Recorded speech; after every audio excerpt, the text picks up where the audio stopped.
just want to speak to you about our visit to Robben Island, an experience I'll never forget. Located off the coast of South Africa, from the 1960s through the 1990s, this island housed a maximum security prison. Many of the prisoners there were activists who worked to bring down apartheid, the South African government's policies that discriminated against people of color.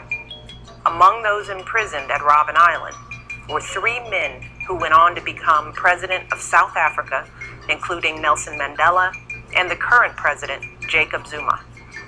So as we toured the island, I couldn't help but think about how this place must have shaped these leaders. We saw the rock quarry, where they spent their days doing back-breaking work in the blinding sun, and the tiny cells where they spent their nights. It was amazing to see Mandela's cell, a tiny room about 6 feet wide, where he spent 18 of the 27 years he was in prison.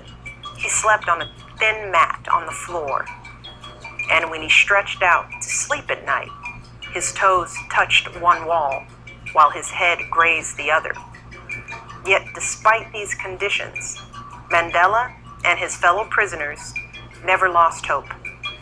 As Mandela once said, prison, far from breaking our spirits, made us more determined to continue with this battle until victory was won.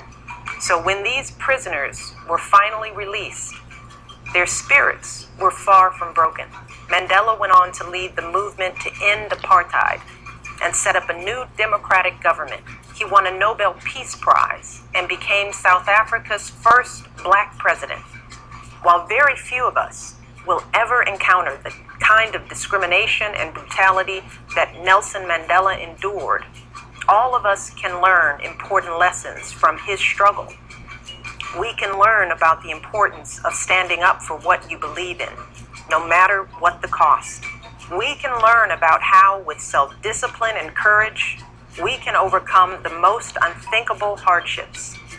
And we can learn about the power of forgiveness, to turn enemies into friends, and to help us move forward from a troubled past to a more hopeful future.